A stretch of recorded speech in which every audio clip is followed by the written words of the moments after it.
No sé exactamente qué pasó, que todo de repente ya cambió. En nuestro diariamente lo bonito tristemente terminó. ¿A dónde va nuestro amor? Si cada día se va muriendo la flor de tu alegría, ¿a dónde va nuestro amor? Yo me pregunto, en nuestro cielo hay un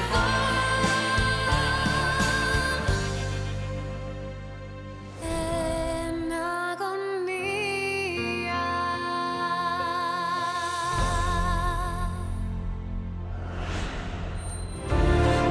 Cariño mío. Handa ka bang ipaglaban ang pagmamahalan natin? Oo, Pedro. Nakahanda akong gawin ng lahat. Mahal kita. Mas mahal kita. Hindi, mas mahal kita. Mas mahal kita. Mas mahal kita. Fiorella, Pedro, mahal kita. ba't nagbago ang isip mo? Akala ko buo na talaga ang isip mo dun sa pangako mo na.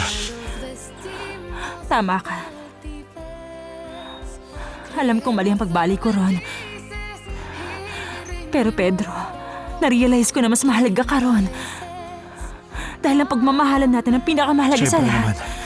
At nangangako ako na pahahalagaan ko ang pagmamahalan natin habang buhay. Ang tagal kong pinangarap to, Pedro. Ang magkasama tayo. Mahal ka ng mga labi mo. Ang tagal kong pinangarap to. Mahal kita. Mahal kita, Pedro. Mahal kita. Pero Fiorella, kinakailangan nating lumaban Oo, para sa ating dalawa. nakahanda akong gawin ng lahat. Para sa'yo, Pedro. Ngayon pa lang, dapat magplano na tayo.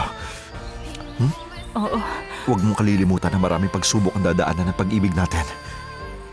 kailangan kong kausapin si Vittorio. Tama. Ganun din ang gagawin ko. Kakausapin ko ang buong pamilya at ipapakilala kita. Okay. Talaga? Oo. Kailangan natin kumilos ngayon. Ano? Naintindihan mo ba? Oo, Talaga? magsimula na tayo ngayon. Hahanapin ko na si Vittorio. Ngayon din. Mahal Teka! kita. Dito ka lang muna. Bakit naman? Dito ka muna. Dito ka muna. Kailangan ko na hanapin si Vittorio. Okay, umalis ka na. Sige na. Pero pipigilan kita!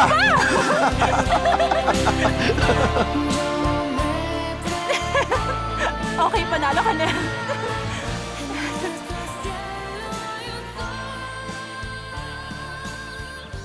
Nung bata pa ako, palagi akong dinadala ni Mama rito.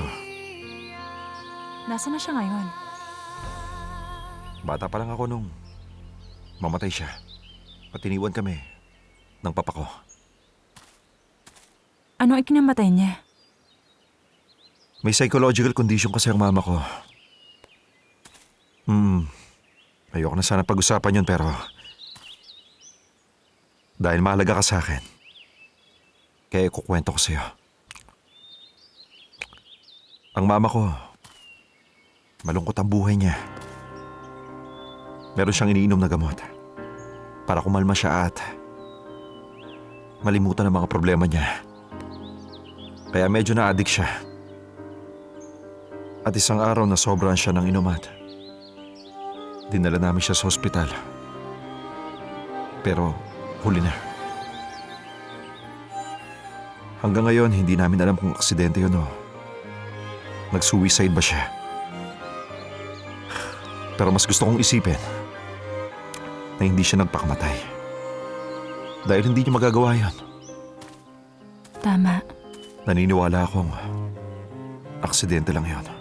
Isang masamang aksidente. Pedro. Tulad nung kay Ma'am Tanya.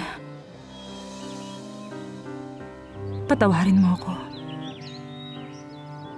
Kung pinaalala ko pa sa'yo ang lahat. Masakit para sa'yo.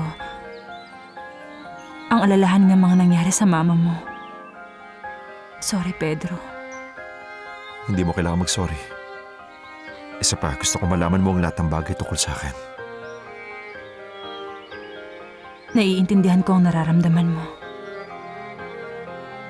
Namatay ang mama ko nung bata pa ako. Dahil sa malubhang sakit. Ang papa ko lang ang nag-alaga sa amin. Hindi niya kami pinabayaan ni Gianna. Nang maraming taon. Hindi madali. Pero, nandito na ako ngayon.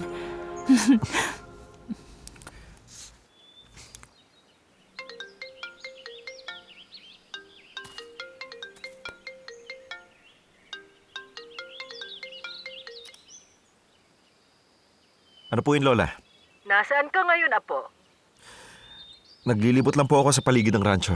Gusto kong puntahan mo ako ngayon. Hihintayin kita sa kwarto ko dahil may gusto akong Señora sabihin Eliza. sa'yo. Sige po, pupunta na po ako dyan. Pakibilisan mo lang, Apo. Pedro! Narinig niya kaya yun? Siyempre naman, hindi. Hindi yun. Hindi. Pedro! Ayokong iwan ka Kailangan mo rito. na umalis. Ayoko. Hinahanap ko na ron. Okay, tayo na. Pumunta ka na ron. Hindi!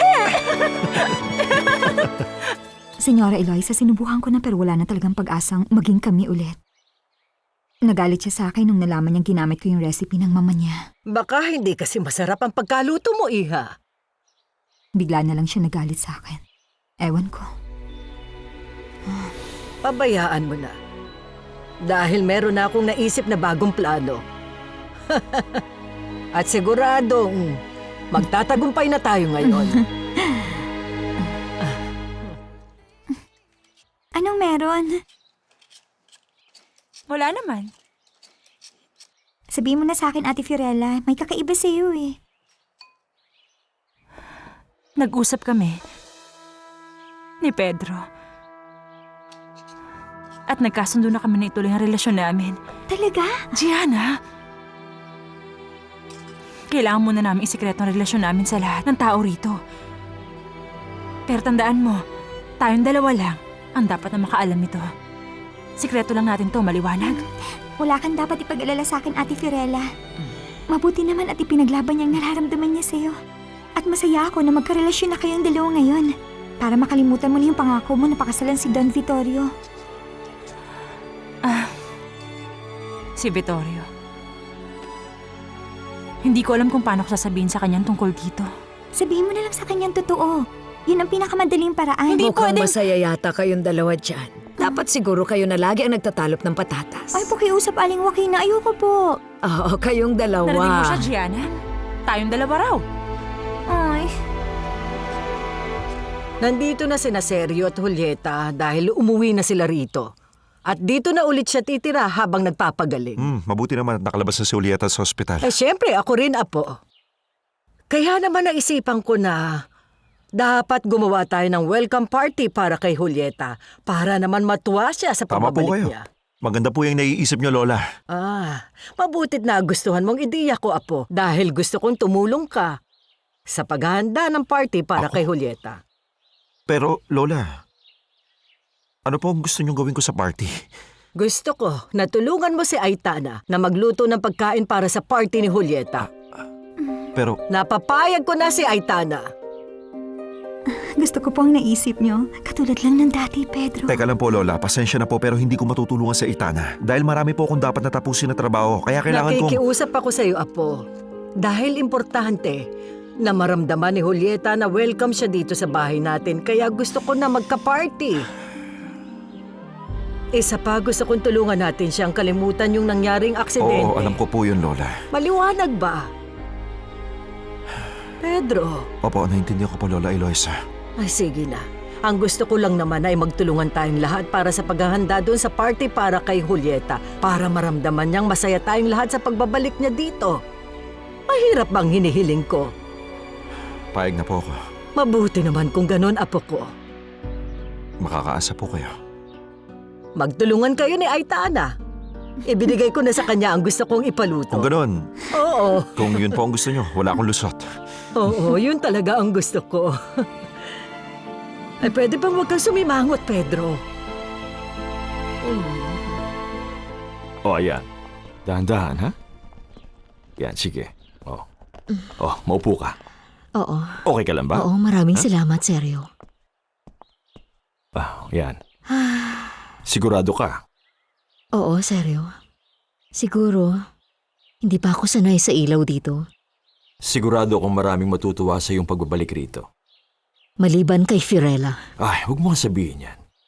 Dahil mabuting tao si Fiorella at ako mismo magsasabi sa iyo na wala siyang gagawin ay kapapahamak mo, Julieta. Sigurado akong matutuwa siya kapag nalaman niyang nakabalik ka na rito. Alam mo, may pakiramdam ako na nakilala ko na si Fiorella dati pa. Matagal na, bago pa kami magkita sa bahay nito. Kung ganun, bago pa siya dumating dito? Pero nanggaling sila sa Italy. Sa tingin ko malabong mangyari ang sinasabi mo, Julieta. Ewan ko. Pero alam mo kasi, mula na mabulag ako, bigla ko na lang ulit naramdaman ang pakiramdam na ito. Tulad nung nasa Italia ako. Meron akong ibang nararamdaman sa puso ko. Pero sandali. Ano naman ang kinalaman nun kay Fiorella? Ewan ko. Ang totoo niyan, hindi ko alam kung bakit sinasabi ko sa iyo to. Nakahanda akong makinig sa mga sasabihin mo, kaya huwag kang mahiya na magkwento sa akin. Isa pa, gusto ko na mas makilala ka pa. At kung okay lang sa iyo, magkikwento rin ako ng mga bagay na tungkol sa akin. Ha? Palabiro ka talaga, seryo. Gusto mo kwentuhan kita ng iba't ibang love stories ko? Marami na ako napuntahan. Nanggaling na ako sa France, sa Italy, at sa Argentina, at saka sa Middle East. Tama at na. saka- Ang totoo niyan, ayokong marinig yan. Huwag mo nang ituloy ang kwento mo. Sapat na ang narinig ko. Pero Julieta, nabanggit ko lang naman yun dahil gusto ko na mapatawa kita. Dahil konti na lang ang natatandaan ko sa kanila. Alam mo, kakaiba ka talaga, seryo. Nakaraan na yon. Dahil nagbago na ako. Seryo. Pero sandali. Okay lang ba kung ikwento mo sa akin yung nakarelasyon mo sa Italy? Mahalaga sa akin na ikwento mo yon dahil sa palagay ko siya lang ang lalaki na pagseselosan ko. Kung yan ang gusto mo, seryo. Nakilala ko siya sa Italia. At nagmula siya sa isang mayamang pamilya. Orsini ang last name niya. Orsini? Tutulungan kita makalimutan mo si Orsini, Pastini, Vasconcini at Tortellini. O kung ano man yung pangalan ng lalaki na nanakit sa'yo.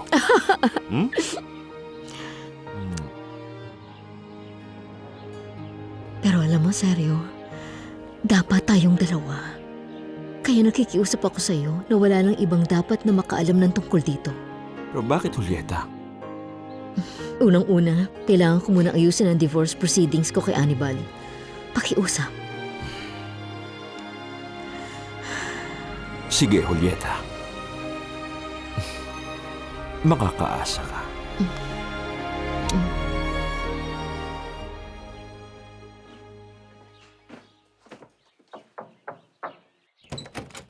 Fiorella, pwede akong pumasok.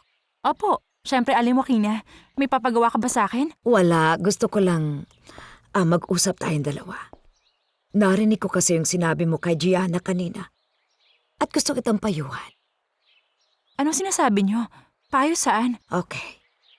Alam mo, hindi ako nakikialam sa buhay mo at wag mo sanang isipin na hinuhusgahan kita. Pero alam mo, maupo ka muna. Tulad mo, ako rin ay nagmahal ng isang mayamang lalaki. Minahal ko siya ng buong puso ko. Ganon din naman siya. Pero nabatid ko na mas malakas pa rin ang interes ng pamilya niya at pagkakaiba ng katayuan namin sa pag-ibig. Tulad mo, isa akong simpleng babae sa isang bahay. At siya, napakayaman nila. Sinubukan din namin noon ay paglaban ang pagmamahala namin. Gusto naming sabihin sa lahat na kami pero hindi namin kaya. Pero, nasa na siya? Bakit hindi kayo magsama? Ang totoo niyan, imposible na yun ngayon. Sabihin niyo sa akin ano nangyari sa inyo. Fiorella, pasensya na kung ayokong ikwento pero ang masasabi ko lang sa'yo, yun ang pinakamalungkot na bahagi ng buong buhay ko. At hindi ko yun makakalimutan. Walang magandang nangyayari sa mga katulad ko. Dahil imposible yun. Kaya binabalaan kita na huwag mong paasahin ang sarili mo. Maniwala ka sa akin. Dahil yun ang totoo. Makina! Kanina pa kita hinahanap? Ay. Kailangan nila tayo sa kusina para sa paghahanda ng party para kay Ma'am Okay, Julieta. sige, susunod na ako. Sina Sir Pedro at Ma'am Aitana ang maghahanda ng pagkain para dun sa welcome party mamaya. Halika na!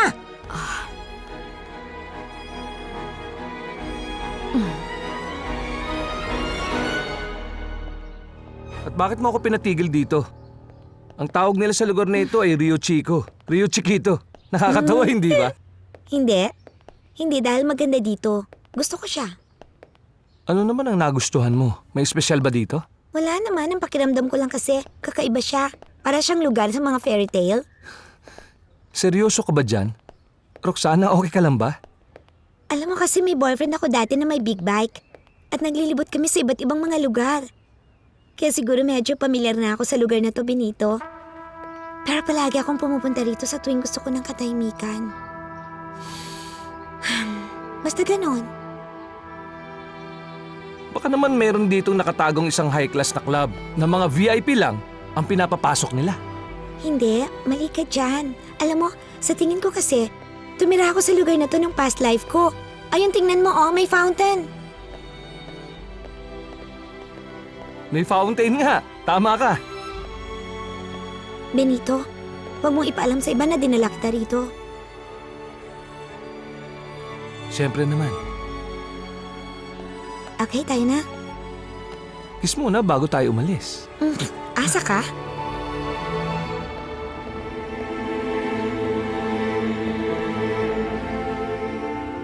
Tama ka na dapat. May gawin ako na para sa akin. Na para sa sarili ko. Ano naman ang gusto mong gawin, Gael? May idea na kasi ako kung ano ang gagawin ko sa buhay ko pero pwede ba na sa susunod na lang para masurpresa kita? Ikaw ang bahala, Gael. Okay. Kung ganun, tapos na tayo ngayon. Tapos na? The end. Alam mo, ang dami natin pinag-usapan. Napagod ako. Alam ko, pero kumalma ka lang. Natagalan tayo ngayon dahil unang session pa lang natin. Pero kung sa tingin mo naman ay masyado na ako maraming itinatanong tungkol sa buhay mo, pwede ko naman bagalan ng pagtatanong. No Sige. pressure. Okay, bagalan lang natin. Okay, sige. Okay. Kung ganun, kailangan ko makipagkita sa Lola Eloisa mo para maibigay ko sa kanya ang report ng unang meeting natin. Teka, ang akala ko ba tayong dalawa lang nakakaalam ng pinag-usapan natin? Sa ating dalawa lang yon, Gael. Magtiwala ka. Alam ko medyo magulong pamilya mo pero aayusin natin yon. At makikita mo na unti-unti magiging maayos na ang lahat. Salamat. Ayoko! Ayoko nga, sinabi nang wala kong balak lumabas sa kwartong to. Dahil pipilitin lang rin ako ni Lorsa na sumali sa welcome party nila para kay Julieta. Pero kailangan Tingnan mo mong nga pumunta ako. sa party na yun para walang makalata sa gagawin natin. Kaya umayos ka, Federica. Ha? Pag-iisipan ko. Ay, kung meron man akong pinakaayaw sa bahay na ito, yun ay kapag nagsasama-sama ang buong pamilya at nagpapanggap kaming lahat na gusto namin ng isa't isa. Sa totoo lang, masaya ang lahat dahil babalik si Ma'am Julieta dito sa bahay. Pati ako. Oh. Masaya akong makita na ayos siya. Wala kang karapatan na paglaruan sila. Muntik mo na mabulag si Julieta. Ay, pwede ba? Tapos na yon. Isa pa, hindi naman para sa kanya yun eh. Tama, dahil ang plano mo ay ibigay yon kay Senyora Eloisa para siya ang mabulag. Teka, bakit ayaw mo? Dahil yun ba ang gusto ko? Alam mo, sa tingin ko oras na para baguhin mo ang mga paraan mo. Huwag mong kalimutan na may pinakulong ka ng ibang tao. Ay, ano ka ba? Tsuper lang yun. Ang sinasabi ko, inosente ang taong yun. At isa pa, muntik mo nang mabulag si Julieta. Alam mo naman na hindi ako titigil hanggat Hindi nagpapasakin ang ranchong ito. Wala akong sisinuhin sa kanila. Ha? Maliwanag ba yun? Hindi. Malabo pa rin. Dahil wala nga akong alam, hindi ba? Oo, tama. Wala kang alam, Dante. Kaya halika at i-kiss mo ako. Halika na rito. Dante! Dante! Sabay mo! Dante! First session pa lang namin yun ni Gael pero sigurado po ako nakuha ko ang lahat ng mga impormasyon na kailangan ko. Sige, ituloy mo. Napansin kong marami mga pag-uugali si Gael na normal sa pamilya niyo. Dahil siguro bata pa siya, meron siyang strong attachment sa mama niya at tulad ng iba, takot siya sa papa niya. Ay, matagal nang wala ang mga magulang niya. Pwede kayang hindi pa rin siya nakaka-recover mula doon? Senyora Eloisa, mahirap kalimutan ang mga ganong pangyayari sa buhay. At ang totoo niyan, yun pa ang minsan nagiging dahilan kaya nanliit siya lalo na sa paligid ng pamilya niya. Kami ba ang tinutukoy mo niyan? Opo. Aaminin ko na nag-aagawan sila ng lugar sa bahay na ito pero wala namang dahilan para manliit siya. Okay, sige. Pwede yun pero iba po kasi ang kaso ni Gael. Para po kasi sa akin, siya ang pinakamahinang miyembro ng pamilya. Hindi. Dahil walang mahina sa amin. Imposible. Yun po kasi ang aking nakita. Sa tingin ko nagkakamali ka. Huwag mong sabihin na inoobserbahan mo rin ako. Hindi, nagkakamali po kayo dahil hindi ko po magagawa yun sa inyo. Dahil ang karanasan sa buhay ang pinakamainam na guro at mas marami na akong karanasan sa iyo. Sana maintindihan mo ako. Ang tanging bagay lang na gusto kong gawin mo ay mag-focus kay Gael. Yun pong ginagawa ko. Mabuti kung ganon. Umaasa ako na yung therapy o treatment ba ang tawag mo doon sa paraan mo na yan ay makatulong kay Gael para magising ang tunay na angheles sa kanyang loob. Alam niyo po, sa palagay ko, mas maganda para kay Gael kung aayusin natin ang addiction niya. Kaya naman, gusto kong ibalik ang positive side ng buhay ni Gael para naman mapalitan na yung mga masasamang ugali na nakasanayan niya. Kung ganon, kung sa tingin mo yun ang makakabuti para gumaling siya, gusto kong ipagpatuloy mo lang yan. Nandito na kami. Nandito pala ang napakagandang psychologist ng kapatid ko. Kapag siniswerte ka nga naman. Ay, tumigil ka. Umayos ka nga, Osvaldo. Huwag mo nga takutin ang taong kayang umayos sa kung anuman ang nangyayari sa utak ng kapatid mong si Gael. Ay, bakit naman po siya matatakot? Anyway, mauna na po ako sa inyo, senyora. Hanggang sa muli. Ihahatid na kita. Salamat. Mauna na ako. Sige. Sige po, Lola. Bye. Sige, Osvaldo. Sabihin mo, saan kayo nanggaling ng asawa mo? Diyan lang sa tabi-tabi, Senyora Eloisa. Talaga? Sa tabi-tabi lang? Ay, hindi ako naniniwala. Okay, makinig kayo. Lumabas na ngayong araw ng ospital si Mrs. Julieta kaya naman magluluto tayo ng espesyal na pagkain para sa pagbabalik niya. Maliwanag Okay? po. Yung menu. Nakita niyo na ba ito? Nakahanda na ba ang lahat? Oo, inihanda ko na lahat ng kailangan. Mabuti dahil wala akong alam dito sa kusina dahil huling beses ako nagluto ako eh. Kailan ba yun? Nung... Nag-break kayo ni Mami Tana. Ay, Tana. Simona, pwede pa. Kung gano'n, magsimula na tayo. Okay? Okay na ba yung mga bell pepper?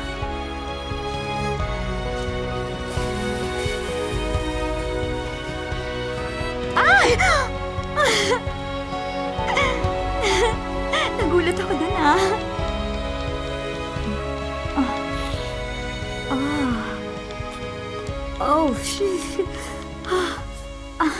Ang sabi ko naman sa'yo, hindi ko kaya maghiwa ng sibuyas dahil naluluha ako.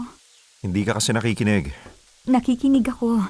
Hindi ko lang talaga kayang amoy ng sibuyas. Dapat kasi masanay ka sa amoy ng sibuyas. Ganyan. Tanggalin mo nga yan. Bakit? Hindi, sa'yo naman. Ay, ano ka ba naman? Pero bagay sa'yo. Alisin mo nga yan. Ito pa isa. Ang kulit mo. Wala bang may kaya na gumawa ng tama sa inyo? Dapat maramdaman ng mga customer ang saya sa mga buhay nila. Pero ang kabaligtaran noon ang pinararamdam nyo sa kanila. Magtrabaho na kayo. Opo, sir. Hoy, teka lang. Halika dito. Iseserve mo ba sa kanila ang risotto na yan? Hindi yan pwede. Ibalik mo yan doon. Opo, sir.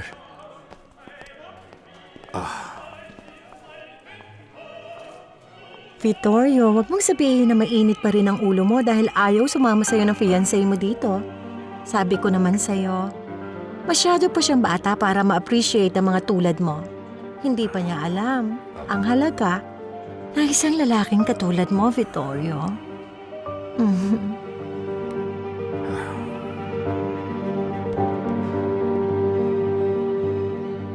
Okay, kailangan ko ng isang expert para tikman ang ipapalaman ko sa Chiles Nogada. Sige, patikim nga.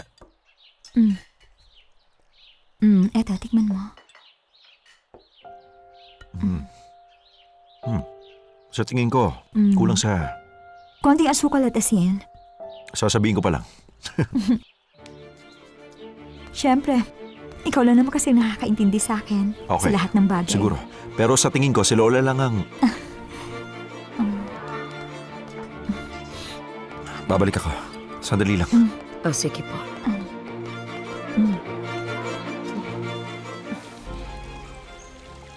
Eh di marami siyang alam.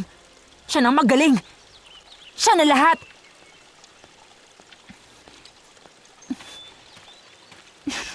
Huwag mo akong hawakan, Pedro. Bariya ang kailangan para matupad ang hinihiling mo. Ikaw na lang kaya ang babatayin ko ng mga bato, ha? Teka lang, Fiorella. Uminahon ka lang. Bariya ang ibato mo, Fiorella. Mukhang masaya ka rin sa kusina. Kayo ni Aitana. Siguro yun ang hinihiling mo, Pedro. Alam mo, mas lalo kang gumaganda kapag nagsiselos ka. Pinaglalaruan mo lang ako.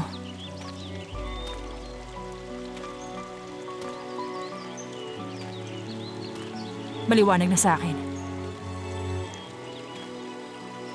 Hindi pwede magmahal ang isang mahirap ng isang mayaman. Hindi, Fiorella. Sino nagsabi sa inyo? Hindi mahalaga sa akin kung mahirap ka o mayaman. Ang mahalaga sa akin ay ang pagmamahal ko sa'yo.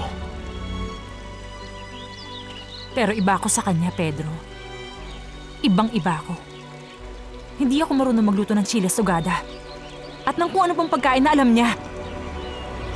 Hindi ako nababagay sa mundo mo, Pedro.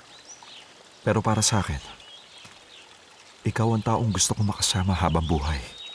At handa akong patunayan sa'yo ang pagmamahal na nararamdaman ko. Fiorella, huwag kang makikinig sa kanila pakiusap. Dahil sigurado na ako sa nararamdaman ko sa'yo. Pero nakita ko kayo, Pedro. Ang saya-saya mo kanina sa kusina habang kasama mo sa Etana. Wala yun. Habang nagluluto Wala kayong lang dalawa. yun, Fiorella. Hindi mo kailangan magselos. Kung gusto mo, tuturuan kita kung paano mag-wish sa fountain. Ganito yan. Tipan mo. Gusto ko, nabigyan sana ako ng isang kiss ng mahal ko.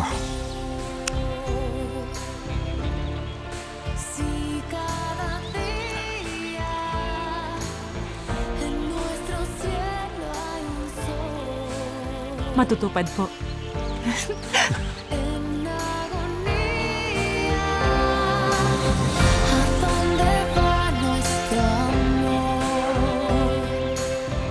Fiorella! Fiorella! Tulungan mo ako mag-ayos ng lamesa. Susunod na ako, Simona.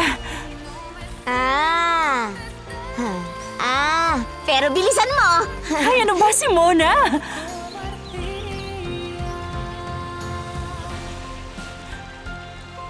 Papasok na Tawag ka ako. na. Mamaya na lang. Sige, mamaya ulit. Sige, Sige, mamaya na lang. papasok muna ako.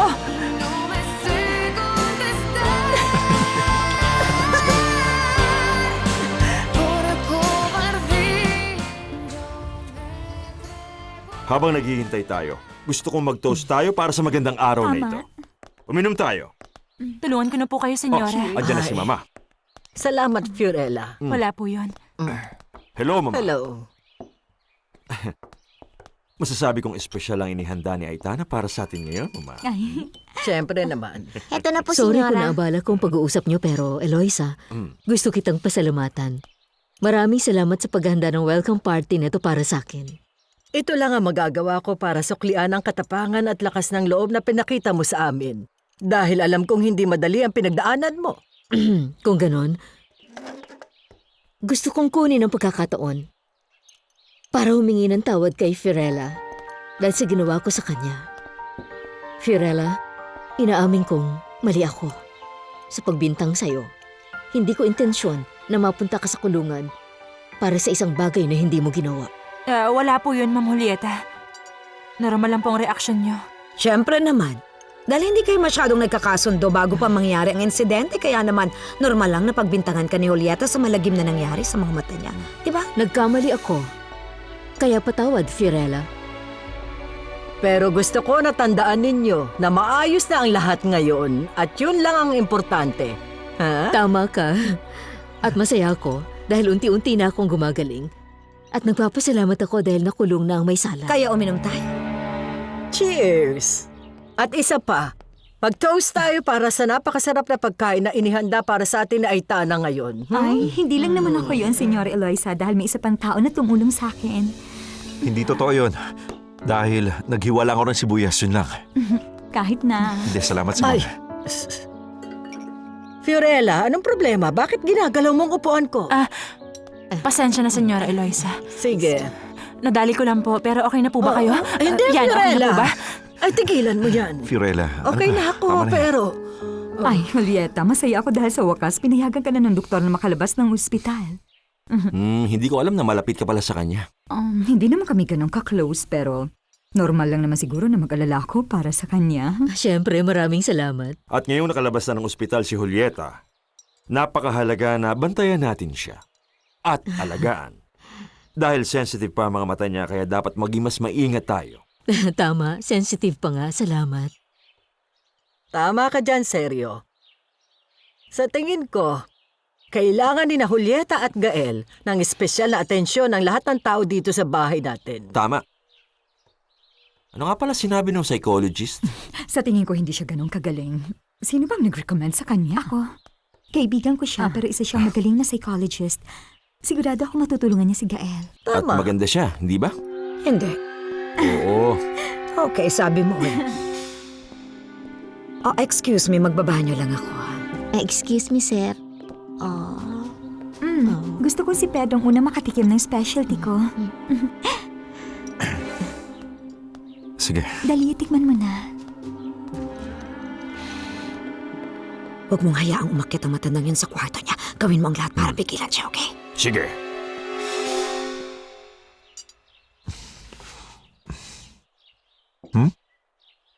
Masarap siya. Talaga? Mhm. Lalong sumarap yan. Dahil tinulungan mo ako sa pagluluto niyan. Teka, gusto ko ng salad. At, Kailangan mo ba? Fiorella, bakit hindi mo tikman ang luto ni Aitana? Kung gusto mong kumuha ng plato mo at dalhin mo na lang ron sa kusina. Hindi na po, Senyora Eloisa. Okay lang po ako. Hindi po ako gutom. Okay. Pero huwag mo nang galawin ulit ang upuan ko, ha? Opo, Mabuti. hindi na po, Senyora. Ay! Sinabi ko na sa'yo, huwag mo na uling gagalawin.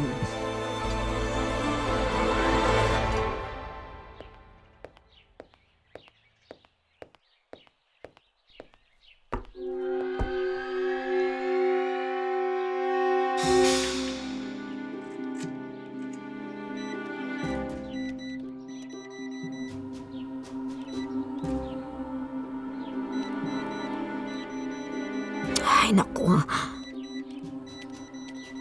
Hindi. Bakit ganun? Hindi pwede mangyari to. Hindi. Pinalitan yung combination.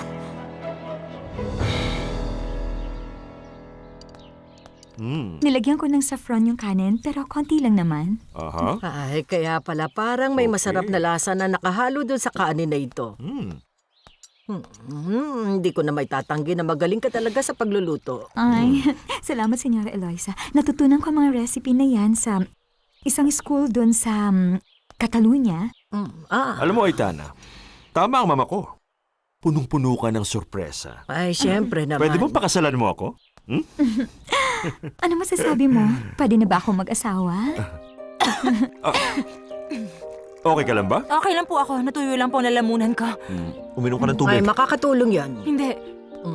Okay lang po ako. Maraming salamat na lang. Okay. Ay. Sige na, huwag ka nang mahiya. Tikman mo itong luto ni Aitana. Hindi ka magsisisi. Si Aitana na ata ang pinakamagaling na cook na nakilala ko sa buong buhay ko. Matutuwa ako kung magpapakasal ang apo ko sa isang tulad niya. Parang siya yung mama ni Pedro. Meron siyang pinag-aralan. At kahayang-kaya niyang lutuin ang lahat ng gusto ng asawa niya. Sonia, dapat magdidikit ka kay Aitana. Para naman matuto ka ng konti sa kanya. Sorry pero hindi kasi ako mahilig magluto. Pero kapag inalagay mo ako sa isang stage, Napatawa mo kami, Sonia. Nakakatawa yun. Oo nga. Okay lang naman ang pasayain mo ang asawa mo. Pero hindi naman masama kung pwede mo siyang ipagluto ng chilaquiles paminsan-minsan. Sonia, kung gusto mo tuturuan kita ng ilang recipe, ang totoo niyan, may ilan akong natutunan sa Paris. Gusto mo turuan kitang gumawa ng creme brulee? Creme brulee! Ay, hindi na ako makapaghintay. Lola, sandali. Okay. May batay. Gusto ko lang sabihin na okay na yung planta sa Monterey. Sandali lang. Talaga? Hindi. Tama na, Pedro. Hindi tayo mag-uusap ng trabaho. Pero Lola... Pwede bang hayaan mo na muna ako mag-enjoy sa pagkain niluto ni Aitana? Pero Lola... Pedro, makinig ka kay Mama. Huwag mo siyang pakakawalan. Para ka nanalo sa loto kapag pinakasalan mo siya. Payo ko yan sa'yo bilang ama mo. Excuse me po, Senyora Eloisa. Lalabas po muna ako. Sige. May tumatawag sa akin. Sandali lang. Sige. pupunta lang ako sa banyo. Excuse me lang. Huwag mong sabihin na iiwan mo rin ako sa pagkain ko, seryo. Siyempre, hindi mo. Hayaan mo sila. Sigurado ka bang yan yung duplicate na binigay ko sa'yo? Siyempre naman, Tante. Ayaw bumukas. Baka naman kasi nanginginig yung kamay mo nung pinasok mo yung susi doon sa may safe box. Tama ang ginawa ko dun sa susi. Hindi ko alam kung anong nangyari pero siguradong pinalitan ni Eloisa yung kombinasyon. Hindi ko alam dahil wala naman sinabi yung matanda. Sandali. Teka. Alam ko na kung bakit. Naalala mo ba nung nagalit ka, sinigaw-sigawan mo siya na parang kang baliw? Pinalitan niya yung password dahil doon sa mga sinabi mo sa May kanya. kasalanan? Ganun ba? Pinakita mo agad sa kanya ang tunay mong kulay. Kahit hindi pa natin nakukuha doon sa loob ng safe box na kailangan natin. Sinabi ko sa'yo mag-iingat ka. Ay, ewan Di ko ba sinabi ko na sa'yo na manahimik ka? Pero ngayon, anong balak mong gawin sa safe box? Ewan ko. Wala akong ideya. Sa susunod na magagalit ka, siguraduhin mo. Okay, sige, tama. Isara mo yung Kesa bibig mo. pagalitan mo ako, pwede bang isipin mo na lang yung bagong kombinasyon? Bilisan mo.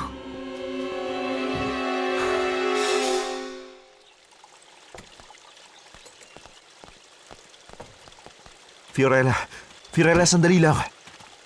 Nagsaselos ka na naman ba? Hindi lang naman yun, Pedro. Nakuha ko na. Kahit kailan, alam ko hindi ko kaya makipagsabayan sa isang babae na tulad ni Miss Aitana. Pero hindi mo kailangan gawin yon. Dahil ikaw ang gusto ko. Tandaan mo, ikaw ang mahal ko. Pero ang papa mo, ang lola mo at buong pamilya mo, ibang sinasabi. Hindi mo ba nakikita na isa lang ako hamak na katulong? Wala silang pakialam sa akin. At hindi rin ako marunong magluto ng crème brulee. Crème brulee ang tawag doon. Wala akong pakialam, Pedro. Okay, brulee, roulette, roulette. Wala akong pinag-aralan. Kaya wala akong sapat na kaalaman para maging tayo. Fiorella, ilang beses ko ba na kailangan sabihin sa'yo? Ikaw lang ang tinitibok ng puso ko. Ikaw ang una kong iniisip sa umaga. At ikaw naman ang huli kong iniisip bago ako matulog sa gabi. Ikaw lang ang nagturo sa akin kung paano ako magmahal. Sabihin mo nga sa akin, ano pa bang kailangan mo? Ikaw lang. Ikaw lang ang kailangan ko sa buhay ko, Pedro.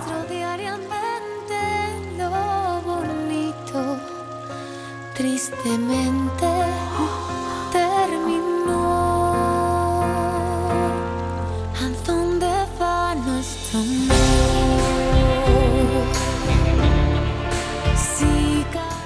Halika na, Julieta! Ba nasasaktan siya? Maiiwan si Julieta sa amin. Malinaw ba yun sa'yo o tatawag pa ako ng gwardya? Ay, ano ba naman yan, Gael? Huwag mong sabihin na ikaw ang nagbayad lahat. Tandaan Pwede mo ba, na hindi Roxana, gusto ng huwag ka lola na mag-skandalo ginagastosan dito. mo ang katulong Halika. na yan, Bakit okay? ba ganyan ang ugali mo? Magpapakasal ako kay Vittorio. At siya, ang lalaki para sa akin.